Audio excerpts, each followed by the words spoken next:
করণ করণ।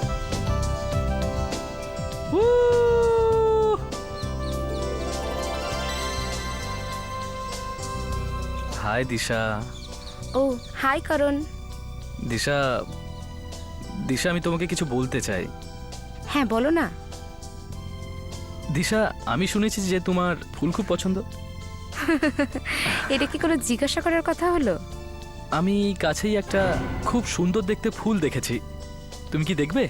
চলো তোমাকে দেখাই। করণ, কোথায় ফুল? কোথায় নিয়ে এসছো তুমি আমাকে? বলো না, ফুল কোথায় আছে? কোথায়? কোনো তো ফুল দেখতে পাচ্ছি না।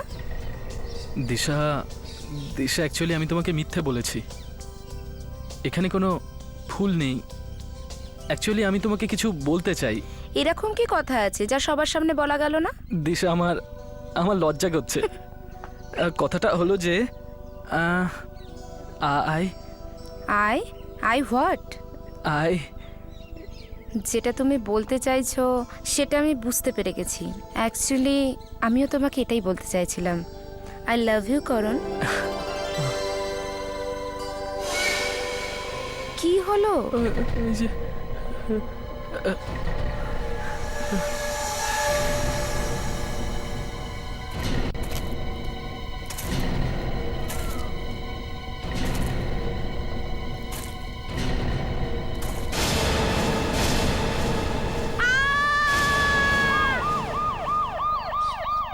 লাশ প্রথমে কে দেখেছিল? আমরা তো এখানে শুধু একটাই খুলি দেখেছিলাম, দুটো কোথা থেকে এসে গেল কে জানে।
এসবি সাহেব, যখন আপনি আমাকে আর ডাক্তার সারিকাকে ডাকলেন, আমি ভাবলাম হয়তো আপনি আমাদের পিকনিকে নিয়ে যাচ্ছেন, কিন্তু আপনি তো না আমাদের কাজে লাগিয়ে দিয়েছেন। সালুকে, আমি যদি কোনো পিকনিকের প্ল্যান করি না, তাহলে একটা কথা মনে রেখো, তোমাকে কোনোদিন ডাকবো না। তাহলে একা একা নাচবেন? কাজ করো, আগে কাজ করো। এই জায়গাটা দেখে মনে হচ্ছে যে আগুনটা বহুদিন আগেই লেগেছিল। এই পাতাগুলো, ধুলো বহুদিন ধরে জড়ো হয়েছে। প্রায় 4-5 বছর আগে লেগেছিল আগুনটা। এই দেওয়ালগুলোও কালো হয়ে গেছে। আগুনের শিখা অনেক ওপর পর্যন্ত উঠেছিল মনে হয়, কিন্তু এই আগুন কি দিয়ে লাগানো হয়েছিল বুঝতে পারছি না। এই দুখানা লাশ, এই দুজন আবার আত্মহত্যা করেনি তো?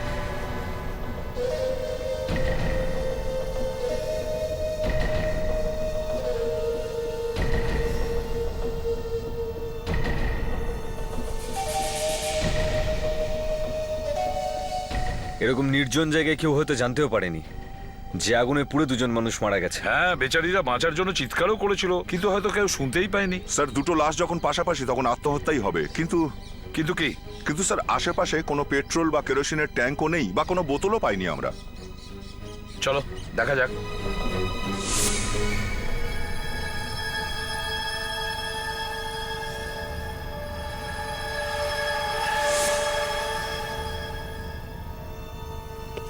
দুটো কঙ্কালের হাড়ি একদম অক্ষত রয়েছে। ঘুমো বাচ্চারা, শান্তিতে আরামে শুয়ে থাকো। দুটো লোক মারা গেছে আর তুমি রসিকতা করছো? দেখো ভাই, যে মরে গেছে সে মরে গেছে, তাতে আমি কি করবো? একটু হাসলে কোনো ক্ষতি নেই। আর মজার কথা হলো, এই দুজনের একজন পুরুষ আর একজন মহিলা। একজন পুরুষ আর একজন মহিলা? হ্যাঁ, এইটা পুরুষের আর ওইটা মহিলার। এই পেলভিস দেখো, এটা চওড়া, আর আর এর পেলভিস দেখো, এটা সরু। এটা মহিলা। এরা দুজন পুড়ে মারা গেছে, কেউ জ্বালিয়ে দিয়েছে হয়তো। স্যার এরা চিৎকার চেঁচামেচি করেনি নাকি? পালানোরও চেষ্টা করেনি? হয়তো দুজন বেহুশ ছিল। আপনারা তো লাশকে আলু পটলের মতো বস্তায় ভরে নিয়ে চলে আসেন, তাও তো ভাগ্য ভালো এগুলো আস্ত আছে। আরে তাহলে তাহলে কি করে নিয়ে আরে আসতাম? ছাড়ো ভাই, ঝগড়া হয়ে যাবে। এ দেখো,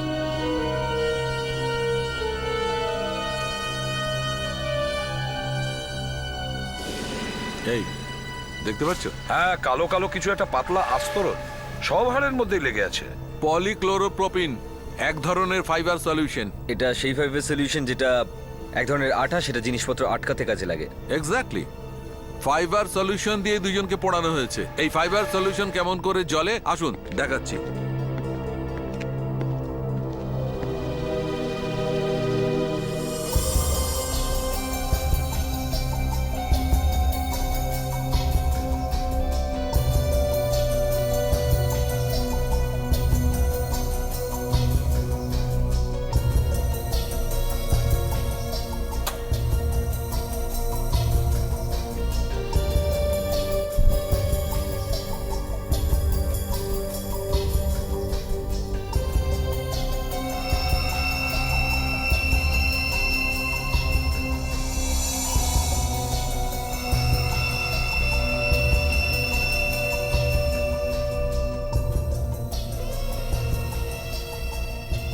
এই দেখো, ওই রকমই জিনিসটা যেটা হাড়ের ওপর ছিল।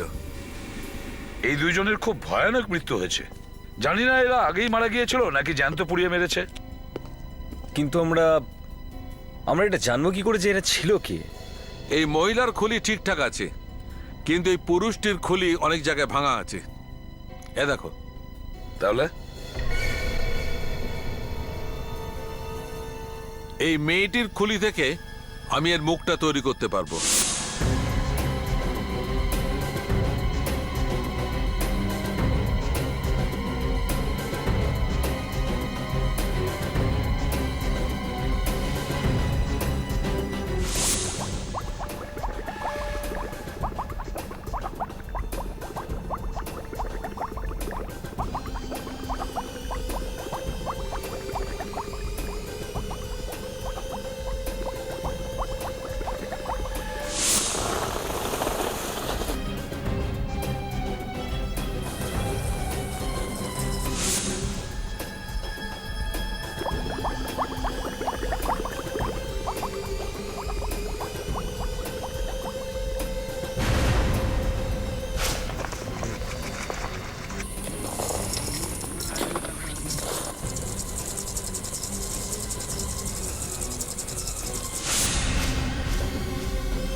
স্যার এই লাইটারটা পেয়েছি স্যার।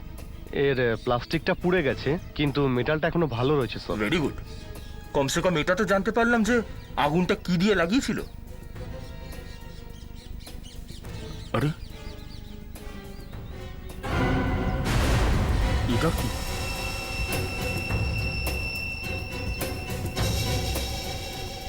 স্যার এটা তো দাঁত মনে হচ্ছে, কারো হবে মনে হয়।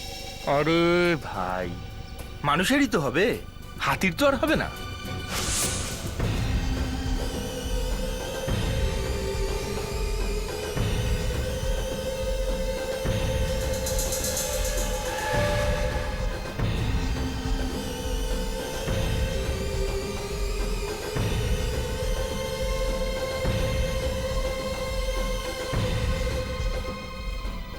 এনো, এই সেই মেয়েটা। আমাদের দেশে একটু বেশি সংখ্যায় মহিলাই নিখোঁজ, স্ট্রেঞ্জ, তাই না? এটা তো শুধু গত 5 বছরের রেকর্ড। পুরনো সব রেকর্ড যদি দেখো তো বুঝতে পারবে যে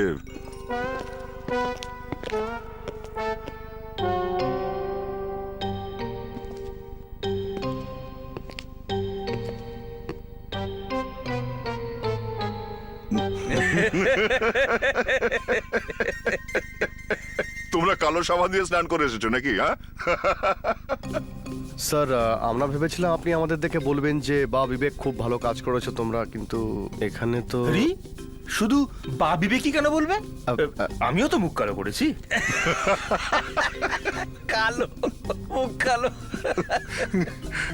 আচ্ছা এবার বলো কি পেয়েছো? স্যার একটা পুড়ে যাওয়া লাইটার পেয়েছি। গুড। আর স্যার, দাঁত পেয়েছি, দাঁত? পোড়া একটা দাঁত। ওটাকে ফরেন্সিক ল্যাবে পাঠিয়ে দিয়েছি। আচ্ছা ঠিক আছে, তোমরা ফ্রেশ হয়ে এসো, আমাদের ওই মহিলাকে খুঁজতে হবে, তাড়াতাড়ি যাও। Yes sir.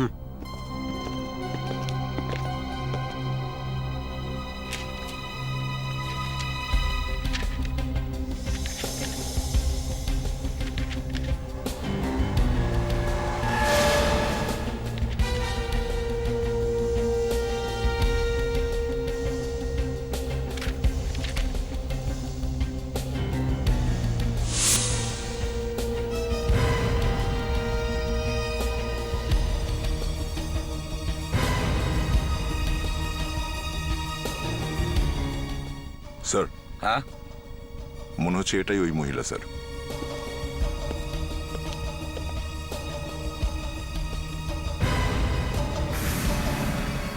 মুখটা তো একই রকম মনে হচ্ছে। এর রেকর্ডস চেক করো তো। মিসেস রশনি, এনার husband Mr Aniket Kumar report লিখিয়েছিলেন যে ইনি নিজের বন্ধুদের সঙ্গে শেষবার ডিনার করতে গিয়েছিলেন, তারপর আর ফেরেননি। এর হাজবেন্ডের কাছ থেকে কিছু জানা যেতে পারে স্যার। অনিকেত কুমার?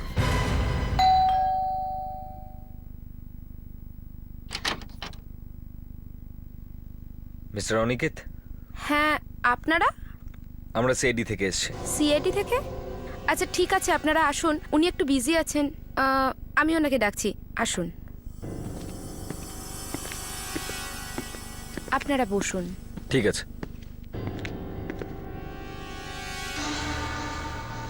স্যার, ওই সিআইডির লোকেরা আপনার সাথে দেখা করতে এসছে। সিআইডি? হ্যাঁ স্যার।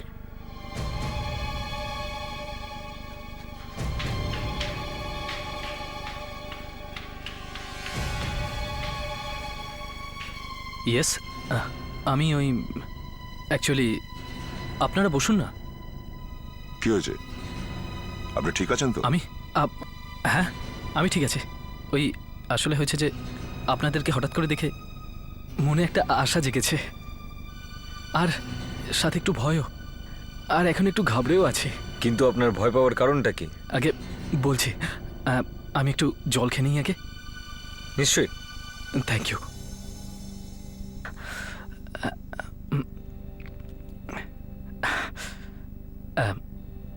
আপনারা কিছু জিজ্ঞেস করার আগেই আমি কি আপনাদেরকে কিছু জিজ্ঞেস করতে পারি? জিজ্ঞেস করুন। আপনারা কি আমার স্ত্রী রোশনির ব্যাপারে কিছু জিজ্ঞেস করতে এসেছেন? আগে হ্যাঁ। কোনো খারাপ খবর? আগে হ্যাঁ।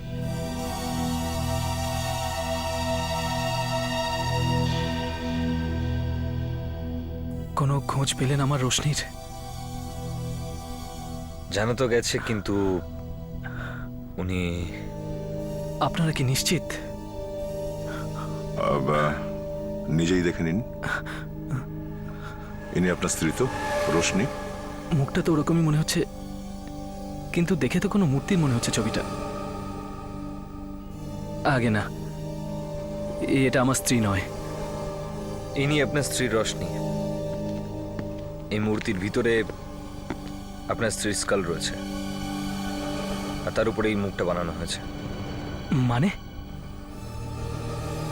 মানে হয়তো কেউ এনাকে জ্যান্ত পুড়িয়ে দেয়, অথবা এটা কোনো অ্যাক্সিডেন্টও হতে পারে।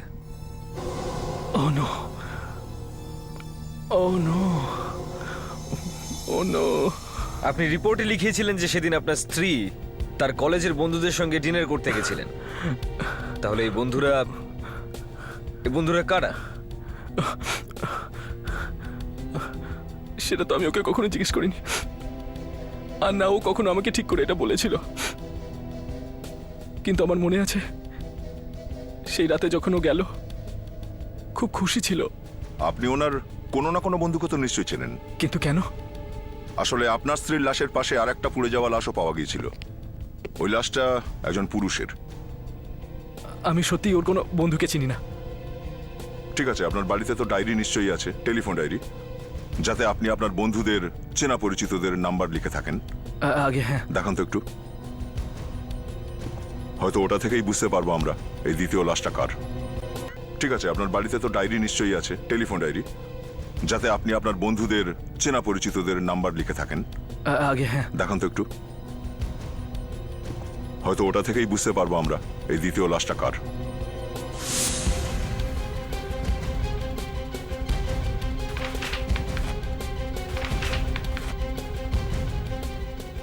আমি এটা বিশ্বাসই করতে পারছি না যে রশনির সাথে কারোর অ্যাফেয়ার ছিল।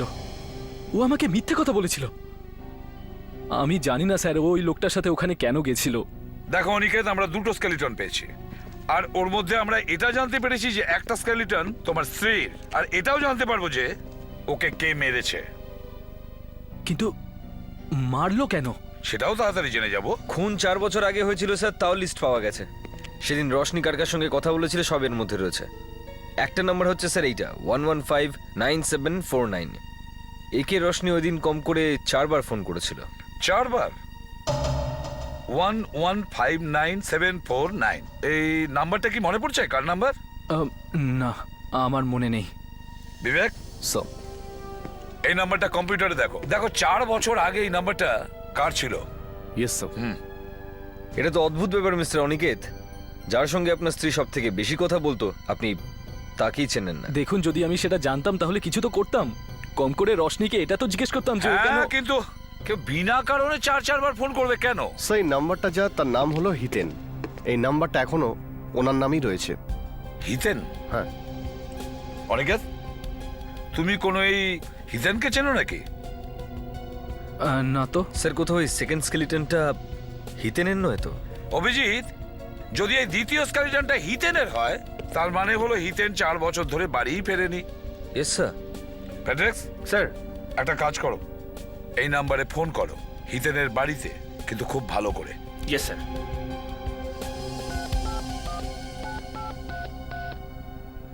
হ্যালো, আমি সিআইডি অফিসার ফ্রেডরিক্স কথা বলছি। হিতেন বাড়িতে আছে? কি বাড়িতে নেই? 4 বছর ধরে নেই? 4 বছর ধরে বাড়িতে নেই? কে আসছি?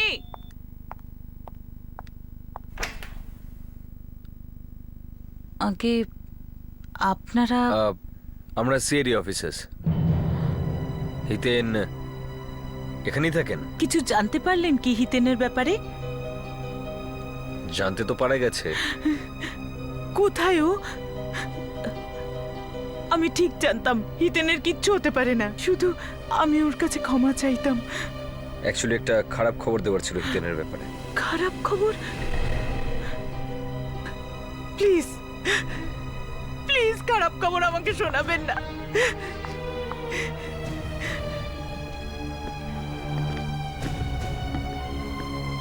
দেখুন ম্যাডাম, আমরা একটা লাশ পেয়েছি, আর সেই লাশটা আগুনে ঝলসানো।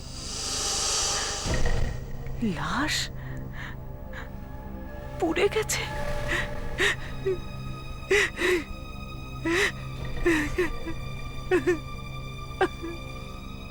কিন্তু এখনো এটা প্রমাণ হয়নি যে লাশটা হিতেনের কি না। হতে পারে এই লাশটা অন্য কারোর, কিন্তু আমাদের এটা জানা জরুরি যে লাশটা আসলে কার। আপনি এ ব্যাপারে আমাদের সাহায্য করতে পারেন। আমার মনে হয়েছিল যে হয়তো ওর জীবনে দ্বিতীয় কোনো মেয়ে আছে, আর এই ব্যাপারটা আমি মেনে নিতে পারিনি। আচ্ছা, সত্যি কি আপনার হাজবেন্ডের জীবনে দ্বিতীয় কোনো নারী ছিলেন, নাকি আপনি শুধু ওনাকে সন্দেহ করতেন? নিশ্চয়ই কেউ ছিল যে আমাদের দুজনের মাঝে আসার চেষ্টা করছিল, কিন্তু আমার কাছে কোনো প্রমাণ ছিল না।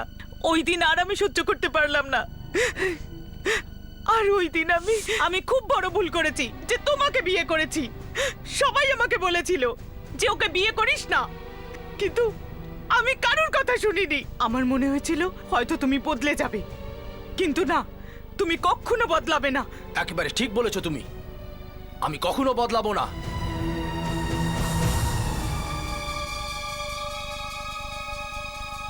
তুমি আরো শুনবে? হ্যাঁ, তো শোনো, আমি অন্য কাউকে ভালোবাসি। তাহলে আমাকে বিয়ে করেছিলে কেন? এখন ওর কাছে চলে যাবে? হ্যাঁ, কম করে রোজকার এই খিটখিট তো বন্ধ হবে। হিতেন, হিতেন দাঁড়াও, হিতেন।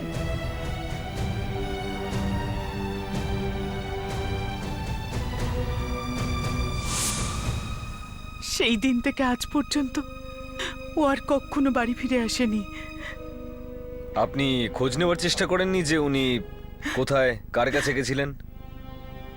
আমি অনেক চেষ্টা করেছি, কিন্তু কিচ্ছু জানতে পারি। দেখুন, আমরা ওই যে লাশটা পেয়েছি তার ব্যাপারে এখনই কিছু বলা সম্ভব নয়, কিন্তু মনে হচ্ছে ওটা হিতেনেরই লাশ। আপনার স্বামীর কি দাঁতের কোনো সমস্যা ছিল? উনি কোনো ডেন্টিস্টের কাছে গেছিলেন? দাঁত? হ্যাঁ, দাঁত, মানে দাঁত খারাপ হয়ে গেছে বা দাঁত তুলতে হয়েছে বা কোনো এক্সরে করিয়েছেন? এক্সরে? হ্যাঁ, ও একবার দাঁতের এক্সরে করিয়েছিল বটে।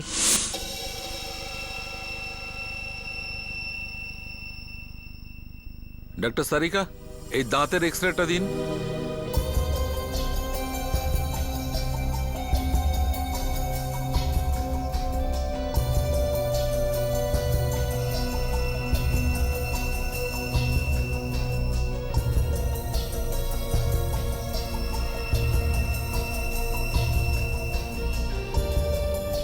ফ্রেডরিক, তুমি তো কামাল করে দিয়েছিলে, কিন্তু সব ধামাল হয়ে গেছে। আমি সিনেমা খুব কম দেখি স্যার। মাথার হালুয়া বানিও না তো। আরে স্যার, আজই সকাল সকাল আমার বউ বানিয়েছিল তো কি বানিয়েছিল? গাজরের হালুয়া। ডাক্তার সারিকা, কোনো এমন জায়গা দেখাও যেখানে আমি মাথা ঢুকতে পারবো। স্যার, আপনি মজার হালুয়া বানাবেন না। মজার কথা নয় ফ্রেডরিক, এটা বলো যে এই দাঁতটা যেখান থেকে তুমি পেয়েছো, এই দাঁতটা তুমি এই দুটো লাশের পাশ থেকে পেয়েছো? হ্যাঁ স্যার। তাহলে তো আপনাদের জন্য খারাপ খবর আছে বস, কারণ এই দাঁত এই দুটো লাশের কারণ নয়। সালুকে আবার নতুন বোম ফাটিও না, বুঝেছো? আরে বোম তো ফ্রেডি নিয়ে এসছে। স্যার, আমি তো কালী পূজার আরে সময় বোম বন্ধ রাখো না বাবা। সালুকে, এবার তোমাদের দুজনের জোকস বন্ধ করো। এটা একটা সিরিয়াস ব্যাপার, বুঝেছো? সালুকে, যদি এই দাঁতটা এই দুজনের মধ্যে কারো না হয়ে থাকে, তাহলে এটা কার দাঁত? হ্যাঁ, আরে না হলে তুমি আরেকবার চেক করে দেখো। 10 বার চেক করে নিয়েছি। স্যার, হিতেনের দাঁতের এক্সরে পাওয়া গেছে। হিতেনের ওয়াইফের কাছে জানতে পারলাম এই হিতেন 4 বছর আগেই বাড়ি ছেড়ে চলে গেছিল অন্য কোনো মহিলার সঙ্গে। 4 বছর আগেই? হ্যাঁ।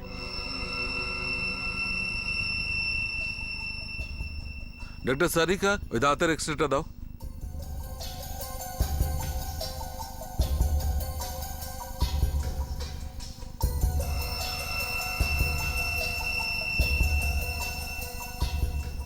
তাহলে অভিজিৎ, এই লাশটা আবার হিতেনের নয়? না বস, ওই লাশটা হিতেনের নয়। এই লাশটা হিতেনের নয়? না, এই লাশ হিতেনের নয়, কিন্তু এই দাঁত যেটা ফ্রেডরিক খুঁজে এনেছে সেটা হিতেনের। এ দেখো, এই দাঁতটার এক্সরে হিতেনের দাঁতের এক্সরের সঙ্গে একদম মিলে গেছে। হ্যাঁ, তাই তো, এই দাঁত তো হিতেনেরই। মানে যখন এই দুজনকে জ্বালিয়ে দেওয়া হয়েছিল তখন হিতেন ওখানেই ছিল? নিশ্চয়ই ওখানেই ছিল, এই জন্যই হিতেনের দাঁতটা ওখান থেকে পাওয়া গেছে। ফ্রেডরিক, একটা কথা বলো, কোনো একটা মানুষের দাঁত ভেঙে মুখ থেকে কখন বেরিয়ে যায়? যখন কেউ খুশি মেরে সেটা ভেঙে দেয়। মাঝে মধ্যে এমন কিছু জিনিস সামনে এসে যায় যে বুঝতেই পারি না যে হাসবো নাকি। এবার এটাই দেখো, এখানে সবকিছু আগুনে পুরো ছাই হয়ে গেছে, কিন্তু একটা দাঁত থেকে গেছে। আর যে লোকের এই দাঁতটা, সেই লোকটাও আগুনে পড়েনি। তার মানে হলো ওই লোকটা নিজের দাঁত ওখানে ফেলে এসেছিল। স্যার কোথাও এমনটা নয় তো যে ওই আগুনটা হিতেন লাগিয়েছিল? আরে তাহলে হিতেন গেল কোথায়? যদি সে বেঁচে আছে তাহলে সেই রাতের পর থেকে বাড়ি কেন ফেরেনি? আর 4 বছর ধরেও সে নিখোঁজ। আর যদিও ওখানে উপস্থিত থেকে থাকে, তাহলে ওরও একটু পড়ার কথা। হ্যাঁ স্যার, ও অবশ্যই পুড়েছিল, কিন্তু ওকে খুঁজবো কোথায়? এক কাজ করো, সমস্ত হসপিটালে গিয়ে চেক করো, দেখো 4 বছর আগে কোনো না কোনো পোড়া লোক নিশ্চয়ই ওখানে ভর্তি হয়েছে। হ্যাঁ স্যার, হসপিটালগুলোতে তো সবকিছু লেখাই থাকে। হুম।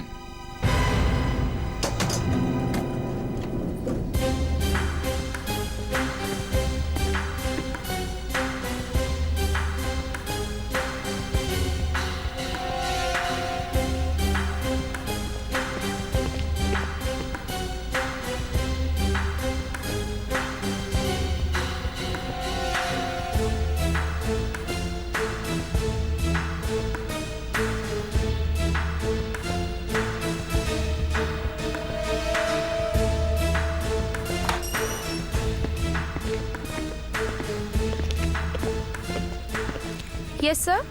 কোনো আগুনে পোড়া রুগী এখানে এসেছিল মনে আছে? 20শে ডিসেম্বর 2003 সালে। কি বললেন আপনারা? 20শে ডিসেম্বর? পুড়ে যাওয়া মানুষ? আপনারা কি সার্ভে করতে এসেছেন? না, আমরা সিআইডি থেকে আসছি। এখানে পুড়ে যাওয়া মানুষ অনেক কম আসে, খোঁজাটা খুব সহজ হবে। এই হসপিটাল থেকে কিছু জানা গেলে খুব ভালো হয়। যার দাঁত ভেঙে গেছিল সে গেলোটা কোথায়? হ্যাঁ স্যার, পেয়ে গেছি। একই দিনে 3 জন স্যার, তিন জন পুড়ে যাওয়া মানুষ। কজন? একজন 75 বছর বয়সী বৃদ্ধা মহিলা রানী, আর একজন ইয়ং ছেলে সুদেশ, যার হাত খুব বাজেভাবে পুড়ে গেছিল। আর 3 নম্বর? আর একজন 36 বছর বয়সের, কিন্তু এখানে কোনো নাম নেই। 36 বছর? এই হিতেনের বয়সও প্রায় এরকমই হবে। অ্যাড্রেস কি লেখা আছে না? কিছুই লেখা নেই স্যার। এটা কি করে হতে পারে?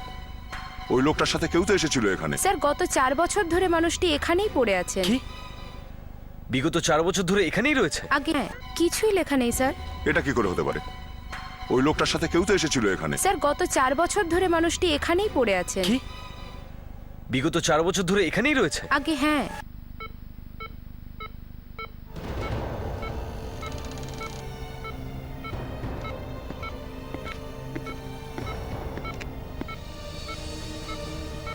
আর সব থেকে আশ্চর্যের কথা হচ্ছে 4 বছর ধরে এটার সঙ্গে কেউ দেখা করতেই আসেননি। এখন আমরা এসে গেছি, আমরা এই লোকটারই খোঁজে এসেছি।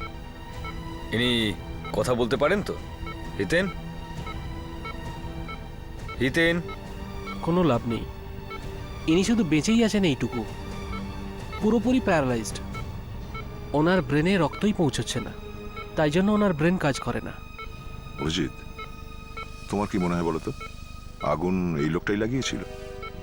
এটাই আমি ভাবছি যে যদি আগুন এই লাগিয়ে থাকে তাহলে ও নিজে পুড়লো কি করে? তার মানে অন্য কেউ একজন রোশনি আর হিতেনকে মারার জন্য আগুন লাগিয়েছিল, আর এ কোনোভাবে ওখান থেকে বেঁচে বেরিয়ে এসছে। কিন্তু আগুনটা লাগিয়েছিল কে? হয় এর স্ত্রী লীনা, না হলে রশনির হাজবেন্ড অনিকেত। একজন মানুষ কখনো এটা সহ্য করতে পারেন না যে তার স্ত্রী অন্য কাউকে ভালোবাসে। আমি নার্ভাস হয়ে যাচ্ছি। হ্যাঁ, সে তো দেখতে পাচ্ছি, আপনার হাতও কাঁপছে। কিন্তু এত ঘাবড়ে যাচ্ছেন কেন? হয়তো আপনি আমার স্ত্রীর খুনিকে পেয়ে গেছেন। আমি এটার জন্যই ভয় পাচ্ছি যে আমি ওর সামনাসামনি কি করে দাঁড়াবো। আচ্ছা, তাহলে ঠিক আছে, যদি তুমি ওর সঙ্গে দেখা করতে না চাও তাহলে কোনো ব্যাপার না, কিন্তু তার ছবি তো দেখতে পারো। আগে হ্যাঁ, ফটো দেখতে পারি। তাহলে একটু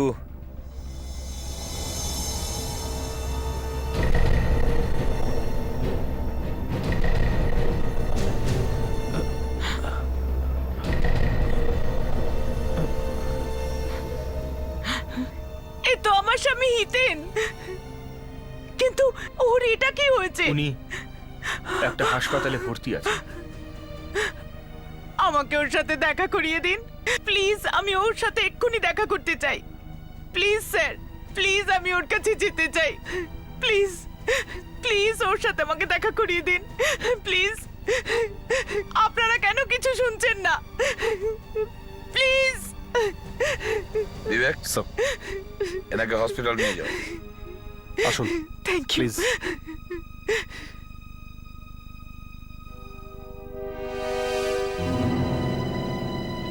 কি ব্যাপার, আপনার ভয় লাগছে নাকি? হ্যাঁ, না এটা জানার পর যে হিতেন এখনো বেঁচে রয়েছে, সেই ব্যক্তি যাকে আপনার স্ত্রী দিনে 4 বার ফোন করত, যার সঙ্গে আপনার স্ত্রীর অ্যাফেয়ার ছিল, আপনার একটু রাগ উঠল না? ভীষণ উদার মনে হচ্ছে আপনি।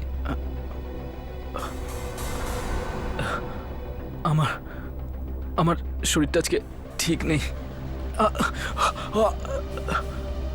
এর আবার কি হলো? অনিকেত, অনিকেত, অনিকেত, অনিকেত, অভিজিৎ, ডাক্তারকে ফোন করো। এর এখানে কিছু হয়ে গেলে আমরা ফেঁসে যাব। তাড়াতাড়ি ফোন করো। অভিজিৎ, ফটো দেখার পরেই ওর এই অবস্থা হয়েছে, কিন্তু এর হয়েছেটা কি? ডক্টর, এ কি বাজবে? উনি আপনার সঙ্গে কিছু জরুরি কথা বলতে চান, তাড়াতাড়ি কথা বলুন। অনিকেত, অনিকেত, আমি জানতাম না যে একদিন হ্যাঁ, আমি ওদের দুজনকে মারার জন্য একটা লোক পাঠিয়েছিলাম। অনিকেত, এই যে লোকটাকে মারার জন্য পাঠিয়েছিল সে নিজে তো চলে গেছে, আর হিতেন বেঁচে গেছে। ডক্টর, এর আবার জ্ঞান ফিরবে তো? একটু কমপ্লিকেশন আছে, ওনার হার্টবিট ক্রমশ কমছে। কিন্তু এর হয়েছেটা কি? ওনাকে কেউ বিষ খাইয়েছে। বিষ? হ্যাঁ, এমন মনে হচ্ছে এনাকে কেউ কয়েকদিন ধরে একটু একটু করে বিষ খাওয়াচ্ছিল। Excuse me. Slow poisoning? প্রথমে ও কাউকে খুন করেছে, তারপর এখন ওকেই কেউ বিষ দিয়ে দিয়েছে। স্যার, হিতেনের স্ত্রী লিনাই মনে হচ্ছে সব করেছে। খোঁজ নাও, কেউ একটু একটু করে ওকে বিষ দিল কি করে? কেউ আবার খাবারের সঙ্গে মিশিয়ে দেয়নি তো? আগে আপনারা? অনিকেত বাবুর খাওয়া দাওয়ার ব্যবস্থা তুমিই করো তো? আগে হ্যাঁ। কি হয়েছে? তোমাদের স্যারকে কেউ বিষ খাইয়ে দিয়েছে, আর এই মুহূর্তে হসপিটালে উনি মৃত্যুর সঙ্গে লড়ছেন। ফ্রেডরিক্স, বিবেক, কিচেনটা ভালো করে চেক করো তো।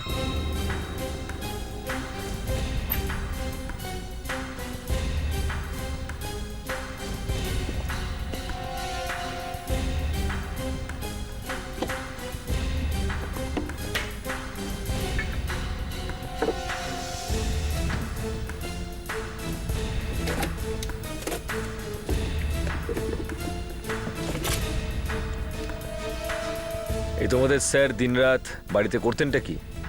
সাহেব তো সারাদিন বাড়িতেই বসে থাকেন, কম্পিউটারে।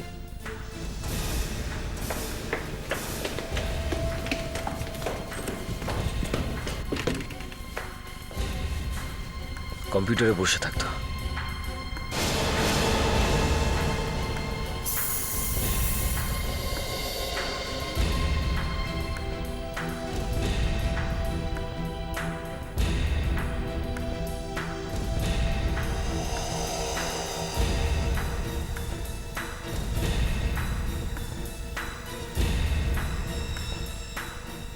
বিষ পাওয়া গেছে, কিবোর্ডে লাগিয়ে রেখেছিল। স্মার্ট, না কিছু খাইয়ে দাইয়েই বিষক্রিয়া করে দিয়েছে। আর এই কাজটা একমাত্র তার পক্ষেই সম্ভব যে এটা জানতো যে অনিকেত প্রতিদিন কম্পিউটারে কাজ করে। অনিকেত ছাড়া এই কম্পিউটার আর কে ব্যবহার করতো? আগে ওনার অ্যাসিস্ট্যান্ট মানসী ম্যাডাম। অনিকেতের অ্যাসিস্ট্যান্ট মানসী আছে কোথায় ও এখন? আরে বাবা, আসছি তো, আসছি।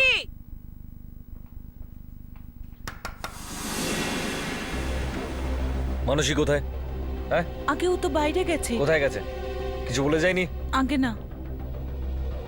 ও আবার ভেতরে লুকিয়ে নেই তো? না নেই, আপনি ভেতরে গিয়ে দেখুন তো। কাল রাত থেকেই আসেনি। কাল রাত থেকেই ফেরেনি? কাল রাতে ওর মোবাইলে একটা কল এসেছিল, আর কল রিসিভ করে ও চিন্তিত হয়ে পড়লো, তারপর বেরিয়ে গেল। কাল রাতে যখন ম্যাডাম বাড়ি ফেরেননি তখন আপনি কেন ওনাকে ফোন আগে করেছিলাম, কিন্তু ফোন লাগেইনি। আপনি কবে থেকে কাজ করেন এখানে? 1 বছর হয়ে গেল। কোনো ব্যাপার না, জানতে পারা গেছে যে মানসী কোথায় আছে। জানতে পেরে গেছেন কোথায় আছে ও? দেখো। মাই গড। এবার বুঝতে পারলে অনিকেতকে বিষ কে দিয়েছে? বাবা, তোমার তো আজ খুশির দিন। যে তোমার এই অবস্থা করেছে সেও আজ মৃত্যুর সঙ্গে লড়াই করছে। বাবা, আমি তোমার প্রতিশোধ নিয়েছি বাবা। বাবা, তুমি শুনতে পাচ্ছ? শুনতে পাচ্ছ বাবা? পল্লবী, বাবা। তোমার বাবা শুনতেও পান না আর কথাও বলতে পারেন না, সেটা তো তুমিও জানো। আরে কি হলো, চমকে উঠলে কেন? এই ফটোটা তোমার? হ্যাঁ। আর তোমার নাম মানুষই নয়, পল্লবী, তাই না? হ্যাঁ, আমি জানতাম যে আমি একদিন না একদিন ধরা পড়ব, কিন্তু এখন আর আমার কোনো ভয় নেই। আমি একটাই জিনিস চেয়েছিলাম, প্রতিশোধ, আর ওইটা আমি নিয়ে নিয়েছি। তুমি এটা জানতে পারলে কি করে যে অনিকেতই তোমার বাবাকে পুড়িয়েছে? 4 বছর আগে বাবা যখন রাগের মাথায় বাড়ি থেকে বেরিয়ে গেল, তখন আমি ওনার গাড়ির মধ্যে লুকিয়ে পড়ি। ভেবেছিলাম ওনাকে কোনো না কোনোভাবে রাজি করাবো।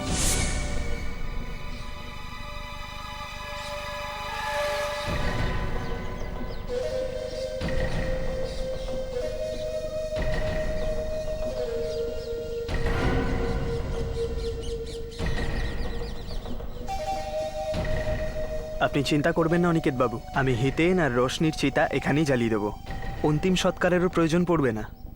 এটা কার লাশ কেউ গুণাক্ষরেও টের পাবে না। আপনি চিন্তা করবেন না, সব কাজ হয়ে যাবে।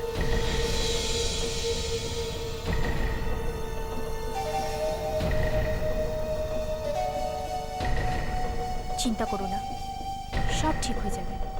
বাবা, বাবা, আরে এ তো আমার মেয়ের গলা। বাবা। পল্লবী, তুই? মা, তুই এখানে কি করে এলি? বাবা।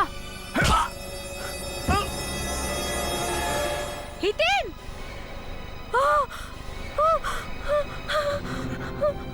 এই ঘটনাটা আমি কোনোদিন ভুলতে পারিনি। আমি জানি না আমি ওখানে কতক্ষণ লুকিয়েছিলাম। আমি এটাও জানি না আমি বাড়ি কখন আর কিভাবে এলাম। এসব কথা আমি কখনো কাউকে বলিনি। পুলিশকে তো বলা উচিত ছিল। সে সময় আমি খুব ভয় পেয়ে গেছিলাম। ভেবেছিলাম আমার বাবার মৃত্যুর জন্য আমিই দায়ী। যদি আমি সেই সময় না থাকতাম তাহলে বাবা ওই লোকটাকে দেখতে পেত আর বাঁচার চেষ্টা করতে পারত। আমি সেসব কিছু ভুলে যাওয়ার অনেক চেষ্টা করেছি, কিন্তু ওই একটা নাম আমাকে কিছুই ভুলতে দিত না, অনিকেত। আর বড় হওয়ার পর আমি অনিকেতকে খুঁজে বার করলাম আর ওর সাথে কাজ করতে লাগলাম, আর আমি আমার বদলা নিয়ে নিয়েছি। বদলা হলেও খুনটা তো একটা অপরাধ, তাই না? আর এর শাস্তি তুমি নিশ্চয়ই পাবে, আর তাই তোমাকে জেলে যেতেই হবে। For more updates, subscribe to our channel, click the show links and enjoy watching the videos.